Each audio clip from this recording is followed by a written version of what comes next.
നമ്മൾ ലാസ്റ്റ് ക്ലാസ്സിൽ second unit, അതായത് ഫസ്റ്റ് ബ്ലോക്കിൽ സെക്കൻഡ് യൂണിറ്റ് സ്റ്റാർട്ട് ചെയ്തിട്ടുണ്ടായിരുന്നു. എന്തൊക്കെയാണ് ഗാന്ധിജിയെ ഇൻഫ്ലുവൻസ് ചെയ്തിട്ടുള്ളത് എന്നുള്ളതാണ് ഈ സെക്കൻഡ് യൂണിറ്റ് നമ്മൾ ഡിസ്കസ് ചെയ്യുന്നത്.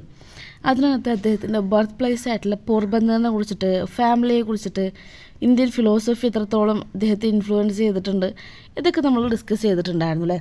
സോ ഇനി നമ്മൾ നോക്കുന്നത് synthesis of western and Indian thought, അതായത് ഇന്ത്യൻ ചിന്തകളും പാശ്ചാത്യ ചിന്തകളൊക്കെ അദ്ദേഹത്തെ എങ്ങനെയൊക്കെയാണ് ഇൻഫ്ലുവൻസ് ചെയ്തിട്ടുള്ളത് എന്നാണ് കേട്ടോ. ഇതിലെടുത്ത് പറയേണ്ട ഒരു കാര്യം എന്ന് പറഞ്ഞാൽ, ഗാന്ധിജി അദ്ദേഹത്തിൻ്റെ ആ ഒരു ലോ പഠിക്കാൻ വേണ്ടിയിട്ട് ലണ്ടനിൽ പോയിട്ടുള്ള ആ ഒരു മൊമെൻ്റ് എന്ന് പറഞ്ഞാൽ അദ്ദേഹത്തിൻ്റെ ലൈഫിൽ തന്നെ ഏറ്റവും വലിയൊരു കാര്യമായിട്ടാണ് അദ്ദേഹം പറയുന്നത്. കാരണം ഇതൊരു ഇൻ്റലക്ച്വലായിട്ടും ഒരു സ്പിരിച്വലൊക്കെ ആയിട്ടുള്ള ഒരു യാത്രയായിട്ടാണ് അദ്ദേഹം പറയുന്നത്.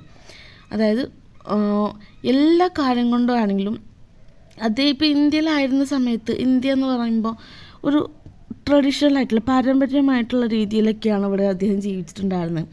ഇവിടുത്തെ മൂല്യങ്ങളും ധാർമ്മികതയും ഭക്തി ഇങ്ങനെയുള്ള സംഭവങ്ങളൊക്കെ അദ്ദേഹം അങ്ങനെ എക്സ്പീരിയൻസ് ചെയ്തിട്ടാണ് ജീവിച്ചിട്ടുണ്ടായിരുന്നത്.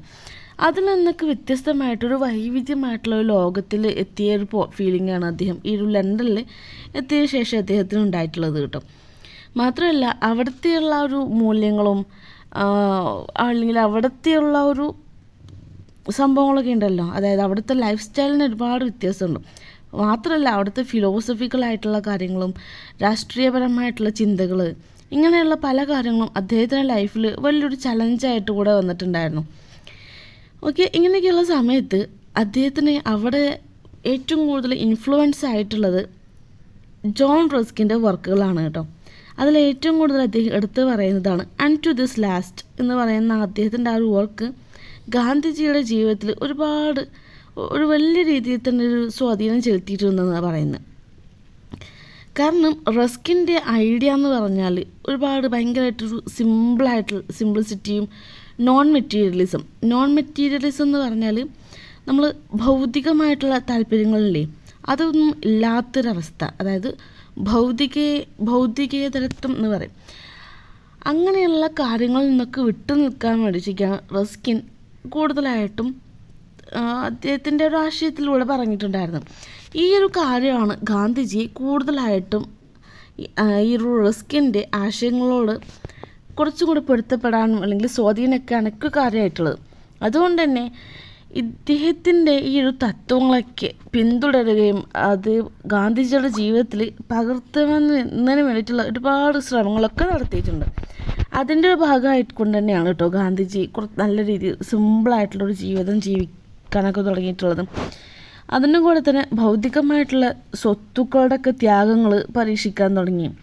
അങ്ങനെ ലാസ്റ്റാണ് അദ്ദേഹം ഒരു സ്വമേധയാ അദ്ദേഹം ഒരു സിമ്പിളായിട്ടുള്ളൊരു ജീവിതവും അതേപോലെ തന്നെ അവിടുത്തെ ഒരു സാമ്പത്തികമായിട്ടുള്ളൊരു സ്വയം പര്യാപ്തതയ്ക്ക് വേണ്ടിയിട്ടുള്ള കാര്യങ്ങളൊക്കെ ചെയ്യാൻ തുടങ്ങിയിട്ടുള്ളത്.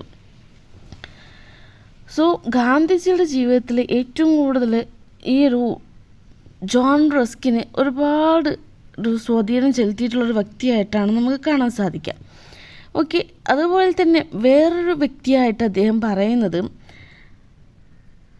ലിയോ ടോൾസ്റ്റോയും അദ്ദേഹത്തിൻ്റെ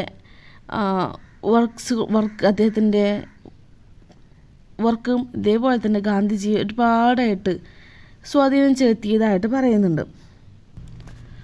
ടോൾസ്റ്റോയുടെ ആ ഒരു ചിന്തകളിൽ നിന്നൊക്കെ അദ്ദേഹത്തിൻ്റെ ധാർമ്മികമായിട്ടുള്ളതും ആത്മീയമായിട്ടൊക്കെയുള്ള തത്വങ്ങൾ കുറച്ചും കൂടെ ഒരു കെട്ടുറപ്പുള്ളതാക്കാൻ വേണ്ടിയിട്ട് സഹായിച്ചിട്ടുണ്ട് കേട്ടോ. അതോടൊപ്പം തന്നെയാണ് അദ്ദേഹം അഹിംസ, കരുണ, സത്യാന്വേഷണം ഇങ്ങനെയുള്ള കാര്യങ്ങളൊക്കെ ഈ ടോൾസ്റ്റോയിൽ നിന്നാണ് അദ്ദേഹത്തിന് കുറച്ചും കൂടെ ഒരു ആഴത്തിൽ അദ്ദേഹത്തിൻ്റെ ജീവിതത്തിലേക്ക് പതിപ്പിക്കാൻ പറ്റിയിട്ടുള്ളത്. ഇങ്ങനെയുള്ള ആശയങ്ങളൊക്കെ അദ്ദേഹത്തിൻ്റെ ആ ഒരു വ്യക്തിപരമായിട്ടുള്ള കാര്യങ്ങളിൽ ഒരു കോൺഫിഡൻസ് വർദ്ധിക്കുന്നതിന് വേണ്ടിയിട്ടും അദ്ദേഹത്തിൻ്റെ ചിന്തകളൊക്കെ കുറച്ചും കൂടെ ഒരു സ്ട്രോങ് ആക്കുന്നതിന് വേണ്ടിയിട്ടൊക്കെ അദ്ദേഹത്തിന് നല്ല രീതിയിൽ തന്നെ സഹായിച്ചിട്ടുണ്ട്.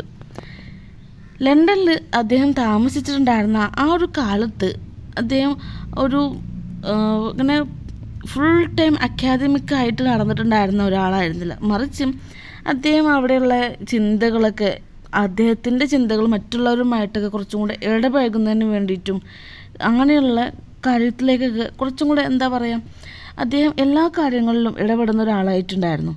ആ ഒരു സമയത്ത് തന്നെ അദ്ദേഹത്തിന് അവിടെ ഉണ്ടായിട്ടുണ്ടായിരുന്ന അല്ലെങ്കിൽ അവിടെ ഇങ്ങനെയൊക്കെ ആയിരിക്കാം എന്നുണ്ടായിരുന്നൊരു ഒരു മുൻവിധി അദ്ദേഹത്തിന് ഉണ്ടാവുമല്ലോ. ആ കാര്യങ്ങളിൽ നിന്ന് ഇത് ഭയങ്കരമായിട്ടൊരു ചലഞ്ചിങ് ആയിട്ടുള്ളൊരു സമയമായിട്ടും കൂടെ അദ്ദേഹം പറയുന്നുണ്ട് കേട്ടോ.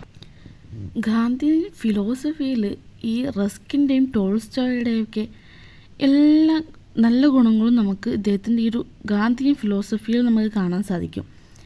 മാത്രമല്ല പിന്നെ ഇദ്ദേഹം ഈ ഒരു ആക്ടിവിസങ്ങളും കാര്യങ്ങളൊക്കെ തുടങ്ങിയിട്ടുണ്ടെങ്കിലും ഇതൊക്കെ അദ്ദേഹത്താണ് ഈ ഒരു ലോകത്തിലേക്ക് തന്നെ പുതിയൊരു ലോകം സൃഷ്ടിക്കുന്നതിന് വേണ്ടിയിട്ടുള്ളൊരു തുടക്കമായിട്ടാണ് മാത്രമാണ് അതിനൊക്കെ വിശേഷിപ്പിച്ചിട്ടുള്ളത് കേട്ടോ.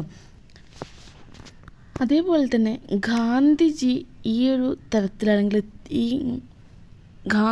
അദ്ദേഹത്തിൻ്റെ എല്ലാ ഗുണങ്ങളും നമുക്ക് കിട്ടുന്ന രീതിയിലുള്ള ആ ഒരു ഗാന്ധിജി ആയിട്ടുള്ള ആ ഒരു കാലഘട്ടത്തിൽ അദ്ദേഹം ലിബറലായിട്ടുള്ള ചിന്തകളിൽ ഒരുപാട് സ്വാധീനം ചെലുത്തിയതായിട്ട് പറയുന്നുണ്ട് കേട്ടോ. അതിലെടുത്ത് പറയുകയാണെങ്കിൽ ഹെൻറി ഡേവിഡ് തോറോയുടെയും അതേപോലെ തന്നെ നമ്മുടെ റാൽഫ് വാൽഡോ എമേഴ്സൻ്റെയൊക്കെ ഒരു പങ്ക് വളരെയധികം തന്നെ അദ്ദേഹത്തിൻ്റെ ഈ ഒരു ലോകവീക്ഷണം ഉണ്ടാക്കിയെടുക്കുന്നതിൽ വലിയൊരു പങ്ക് വഹിച്ചിട്ടുണ്ട്.